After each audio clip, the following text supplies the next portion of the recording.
Nas próximas duas aulas, nós vamos falar sobre a resolução de problemas hiperestáticos envolvendo a torção.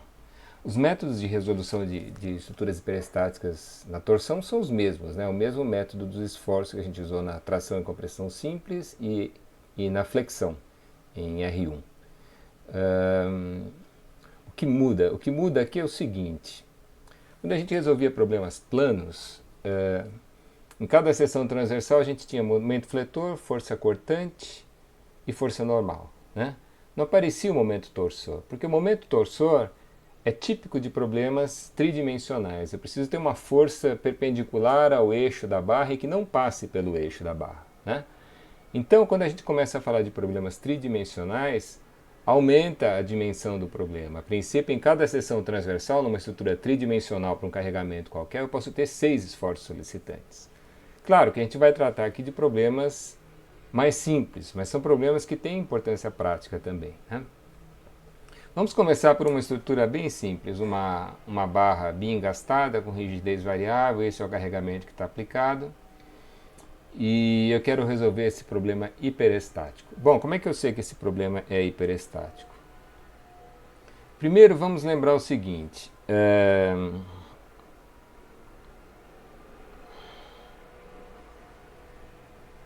Embora eu possa ter 6 esforços solicitantes em cada seção transversal, nessa situação em particular, o único carregamento é um momento aplicado em torno do eixo da barra. Então é mais do que razoável esperar que as reações de apoio sejam só momentos em torno do eixo da barra também, né? Vamos usar esse fato. Eu vou dizer que as reações de apoio são: se eu tenho os dois momentos aplicados no mesmo sentido, eu vou representar a reação do lado de cá como um momento no sentido contrário, que eu vou chamar de TA, e a reação do lado de cá um momento no sentido contrário também, que eu vou chamar de TB.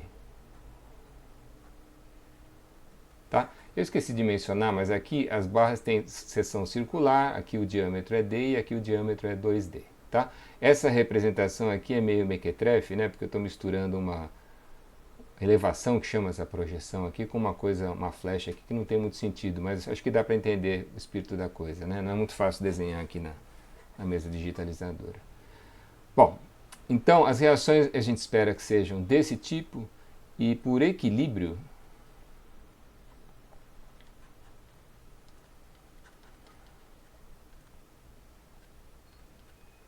a única informação que a gente tem por equilíbrio é que TA mais TB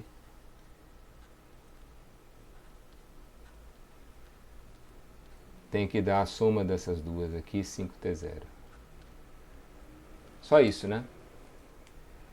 Como só tem esses esforços, momentos em relação ao eixo da barra, a única equação de equilíbrio é equilíbrio de momentos em relação ao eixo da barra. Então, o problema é hiperestático. Eu tenho duas incógnitas e uma única equação de equilíbrio, tá? Bom, como é que a gente sabe, como é que a gente resolve o problema hiperestático? Daquele jeito de sempre. Transforma a estrutura numa isostática, removendo o número de vínculos que for necessário para isso. No lugar do vínculo removido, introduz uma incógnita hiperestática e depois recompõe o vínculo por meio de uma equação de compatibilidade, né? Bom, como é que a gente percebe, outra maneira de perceber que a estrutura é hiperestática é comparando ela com estruturas que a gente sabe que são isostáticas, né? Uma estrutura engastada, simplesmente engastada, é isostática. Então aqui eu tenho um engastamento a mais do que seria necessário para ser isostático. Mas nesse engastamento, que a princípio tem 6 vínculos, apenas um deles é mobilizado, a rotação em torno do próprio eixo, né? Então, no final das contas, remover um engastamento significa remover uma das incógnitas, né? A estrutura tem um vínculo, em outras palavras, a estrutura, para esse carregamento, ela bastaria um vínculo à rotação, né? Ela tem um vínculo além do que é o necessário. A estrutura é uma vez hiperestática, para torná-la isostática, vamos remover um engastamento, tá? Eu vou fazer o seguinte, eu vou modificar essa figura para não ficar ocupando muito espaço aqui. Mas remover o engastamento significa, por exemplo, fazer isso aqui. Essa agora é a isostática fundamental, né? Esse ponto aqui é o ponto A. No lugar do engastamento que existia em A, eu introduzi o esforço correspondente como uma incógnita hiperestática. Para essa estrutura, TA é um carregamento externo como os demais, do jeitinho que a gente fazia em R1. Né? Então essa é a isostática fundamental, essa é a incógnita hiperestática, e agora eu preciso recompor o vínculo removido, né? Na forma de uma equação de compatibilidade. Como é que se faz isso?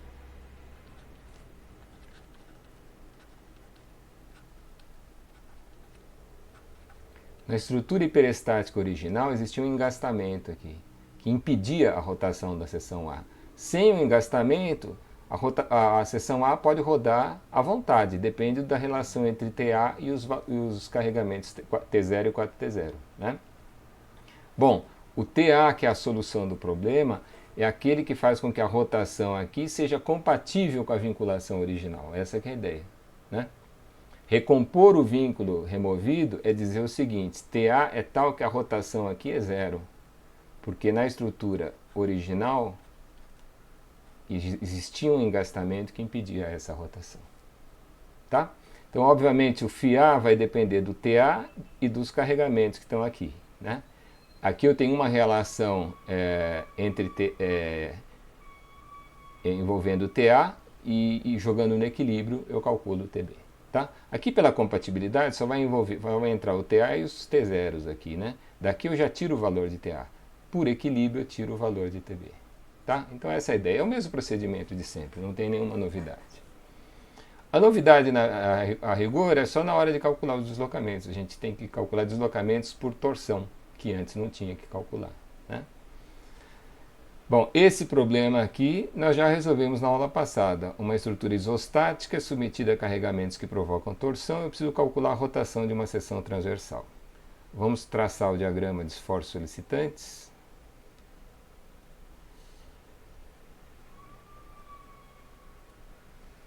O que vai dar, hein?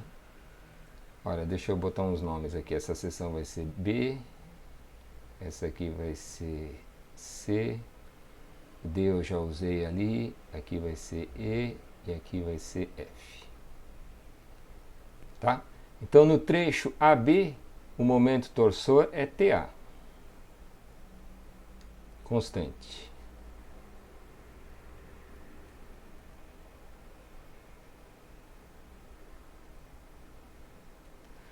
Pelo sentido dessa flechinha, pela regra da mão direita, vejam se vocês concordam, esse momento TA eu representaria assim. Ó. Façam aí a regra da mão direita. Essa flecha é o dedão.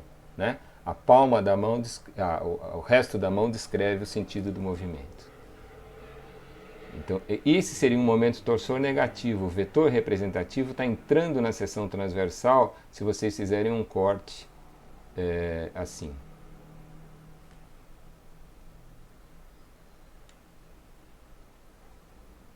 Estou cortando assim, né? Para calcular os esforços solicitantes. Então, esse vetor está entrando na seção, é um momento torsor negativo.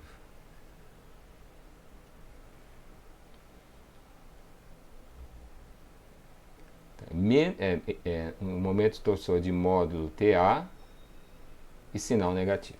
Tá?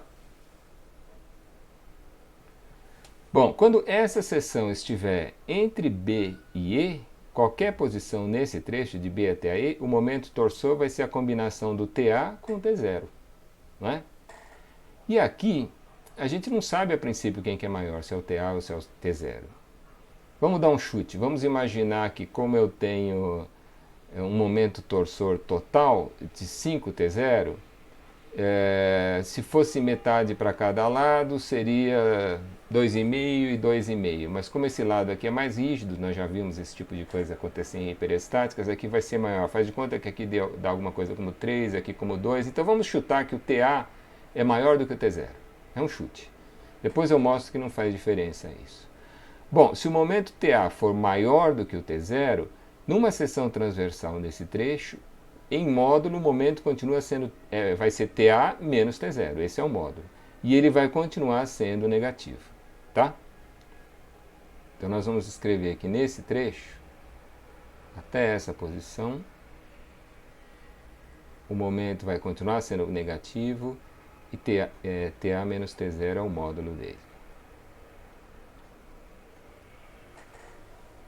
Tá? E finalmente, no último trecho, o momento torsor é a combinação de todos esses. E aqui ninguém vai imaginar que o TA vai ser maior do que a soma desses, né? Então nós vamos chutar que o momento torsor aqui é 5T0 menos TA, só que no sentido contrário ao de TA.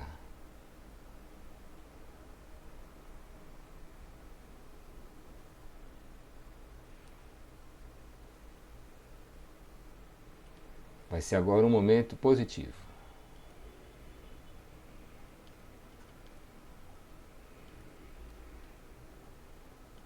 Tá certo isso?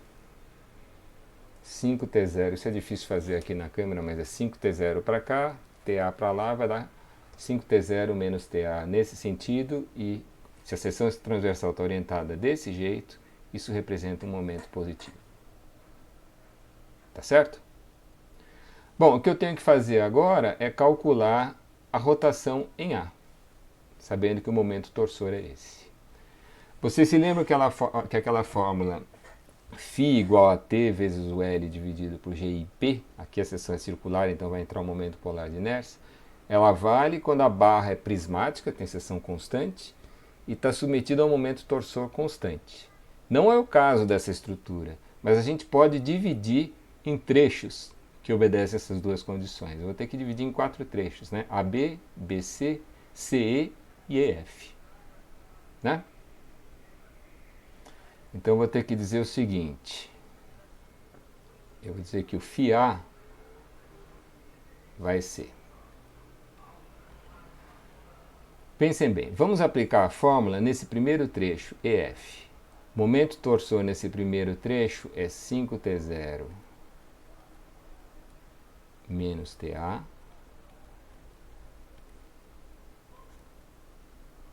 O comprimento desse trecho é 2L. E isso eu vou dividir pelo G e P.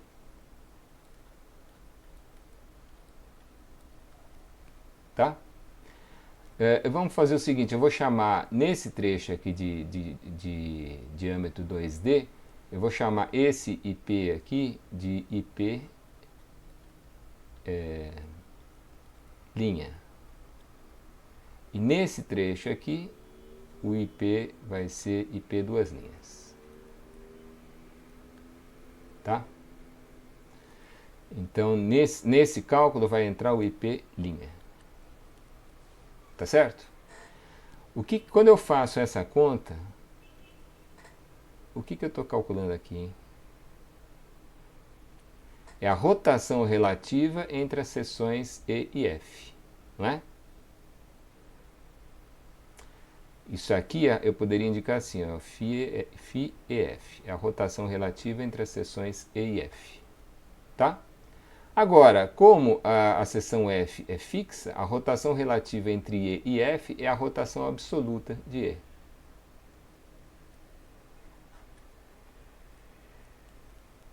Tá certo? Agora eu vou aplicar a fórmula ao segundo trecho. No segundo trecho, o momento torsor é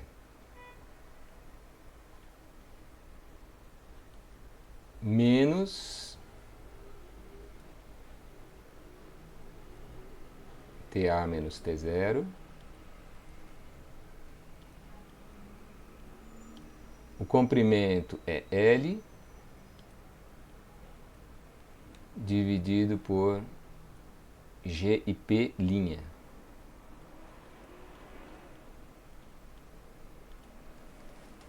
Tá? E quando eu faço esse cálculo com o sinal de menos, eu estou calculando a rotação relativa entre C e E. Seria alguma coisa assim, ó. φC menos φE. Né? Bom, quando eu usar esse sinal de mais aqui, somar a rotação de E com a rotação relativa entre C e E, o resultado dessa conta aqui vai ser o φC. Né? Ao fazer essa conta toda aqui,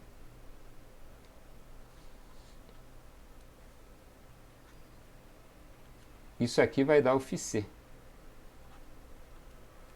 Não é isso? Então o que a gente está fazendo? A gente está acumulando rotações relativas para chegar na rotação absoluta da outra extremidade. Certo?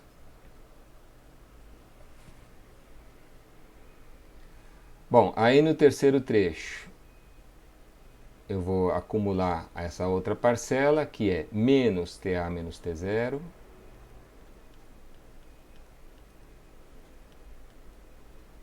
vezes o comprimento L dividido por o G e P, duas linhas. Né? Aí eu tenho, acumulando tudo isso, eu tenho a rotação de B. E agora, por último, mais menos TA vezes o comprimento 2L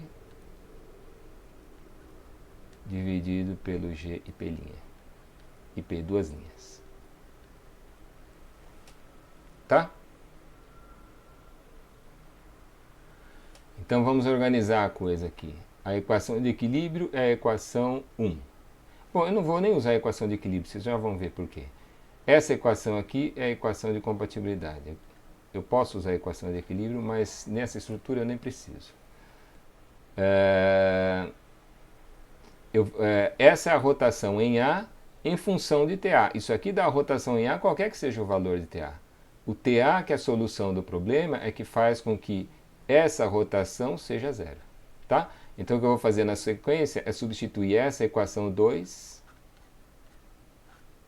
na equação 1. Certo? Quando eu substituir 2 em 1, o que vai dar?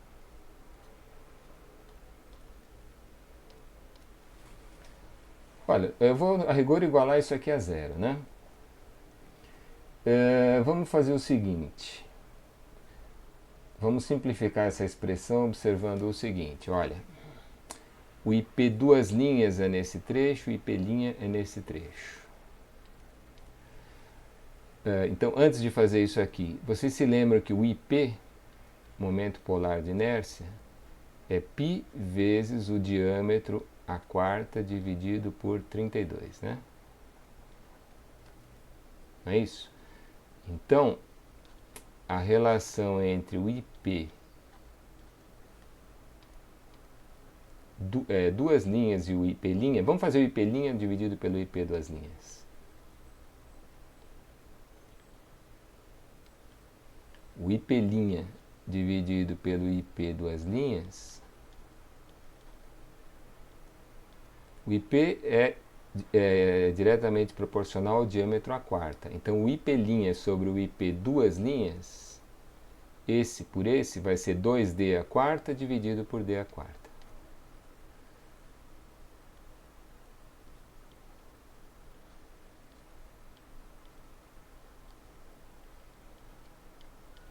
Isso aqui vai dar 16. Tá? Então, o que nós vamos fazer aqui? Eu vou igualar isso tudo a zero, mas eu vou multiplicar. Como eu vou igualar a zero, eu posso multiplicar pelo que eu quiser dos dois lados, né? Nós vamos multiplicar por G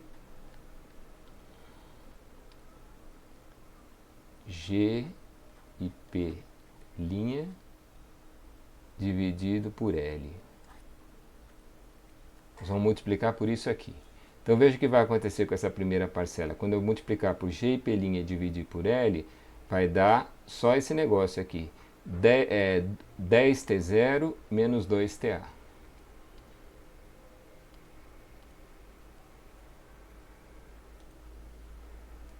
T0 menos 2TA. Segunda parcela, quando eu multiplicar por G e P' e dividir por L, vai dar menos TA mais T0.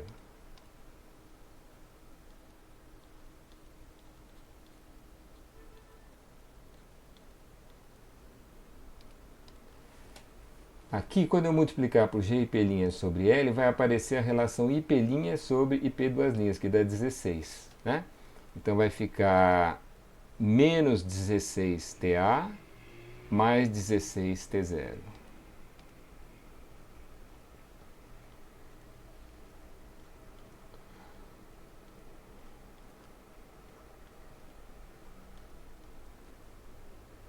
E por último, vai ficar outra vez IP' sobre IP duas linhas, dá 16, menos 32TA.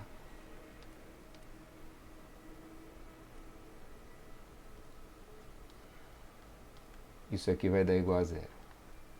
Né? Então vai dar 2, 3, menos 19, menos 51TA,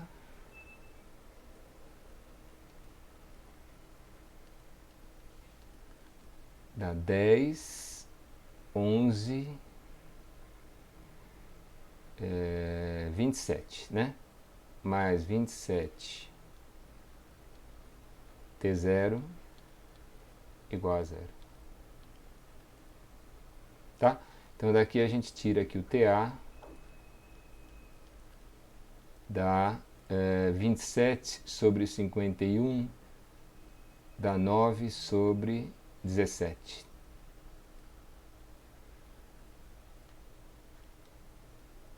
Nove sobre 17 T0. Tá certo. 9 sobre 17 T0. Errei feio, né? Eu tinha imaginado que desses 5 aqui, digamos 3 viesse para cá e 2 viesse para cá.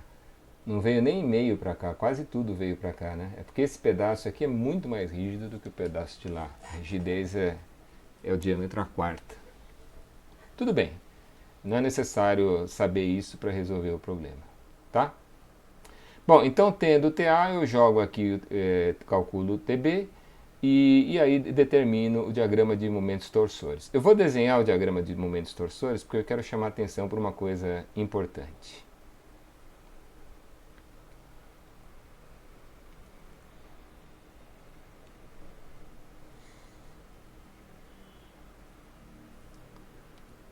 Olha, TA é uma variável, ela pode ter valor positivo, negativo, pode ser zero, pode ser qualquer coisa. Esse diagrama foi construído com sinais corretos, né? Supondo que o TA tivesse esse sentido, tá? Nós obtivemos, fazendo a conta, TA igual a 9 sobre 17 T0 positivo. Se deu positivo, é porque eu acertei o sentido do TA. Não quer dizer que o momento torsor é positivo ou que é negativo, quer dizer que eu dei um chute certo, tá? Então, o TA para nós é um número positivo, agora essa variável assume o valor positivo, 9 sobre 17 T0, e aí a gente vai adaptar o diagrama de momentos torsores a essa situação. Nesse trecho é menos 9 sobre 17 T0.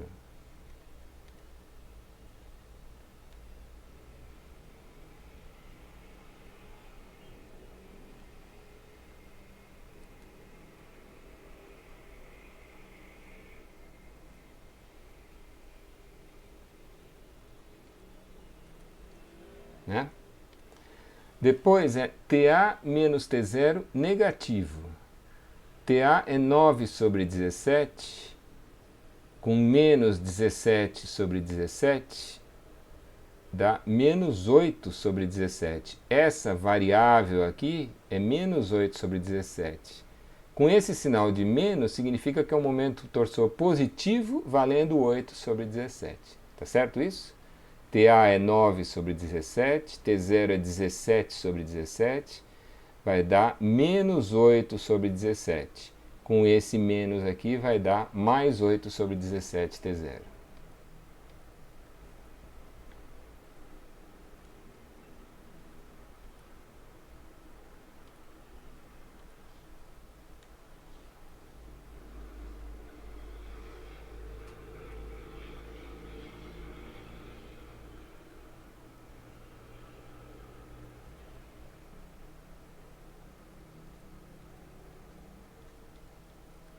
E finalmente, nesse trechinho aqui, o momento torsor é 5T0 menos TA. Aqui é 9 sobre 17, 17 sobre 17, dá 85 sobre 17, menos 9 dá 76 sobre 17. É isso?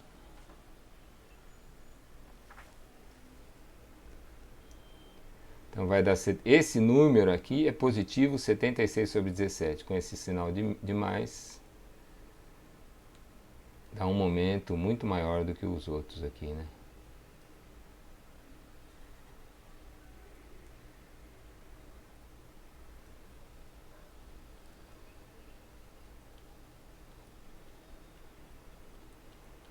Tá? A estrutura é muito mais rígida do lado de cá, então esse lado absorve quase a totalidade do carregamento que está sendo aplicado. Tá? Esse é o diagrama de momentos torsores para essa estrutura. Por que eu não preciso da equação de equilíbrio? É porque quando eu montei esse diagrama de momentos aqui, vejam que TB já é esse momento torsor aqui. É só cortar a seção não desse jeito, mas ao contrário. O momento torsor no trecho EF é TB positivo. Vejam que para esse sentido do corte, a flechinha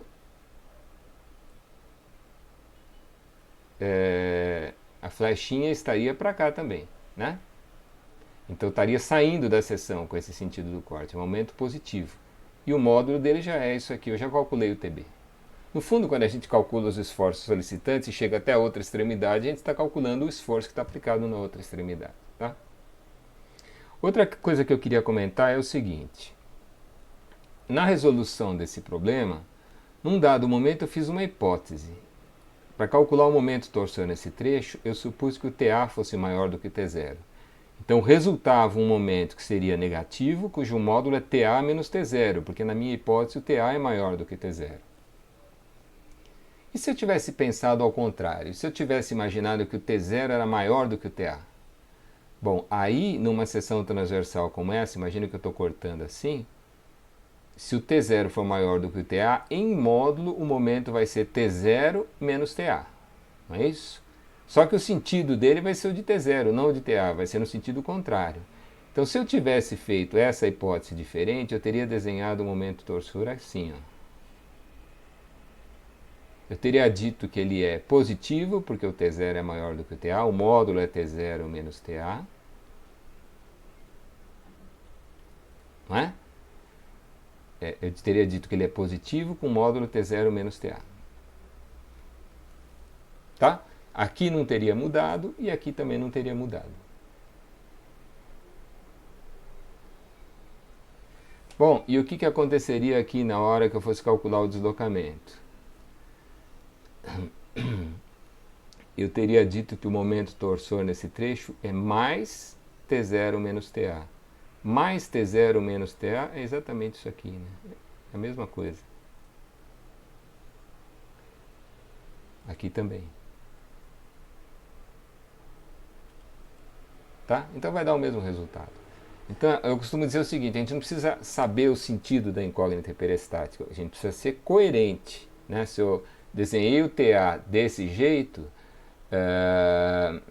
eu tenho que levar isso em consideração o tempo todo, né? Eu não preciso saber quem é maior, se é o T0 ou se é o TA, mas eu preciso saber que se eu supus T0 maior do que o TA, então o momento torsor nesse trecho vai ser positivo. Se eu supus TA maior do que o T0, então o momento torsor vai ser módulo TA menos T0 negativo. É isso que eu estou chamando de ser coerente, né? Esse sinal aqui depende se eu vou escrever TA menos T0 ou T0 menos TA como módulo. Tá? Se a gente for coerente e tomar esse cuidado, não tem problema nenhum. Outra coisa que eu costumo dizer é que a gente não é obrigado a saber o sentido da incógnita hiperestática, mas se a gente souber, não custa usar. Se o momento está aplicado para lá, as reações têm que ser para cá, né? Em alguns problemas vocês vão perceber que se vocês adotarem a incógnita hiperestática no sentido contrário, a equação de compatibilidade pode ficar um pouco mais difícil. Nesse problema não, mas existem problemas desse tipo. Então sempre vale a pena a gente pensar um pouquinho qual deve ser o sentido da incógnita hiperestática, tá?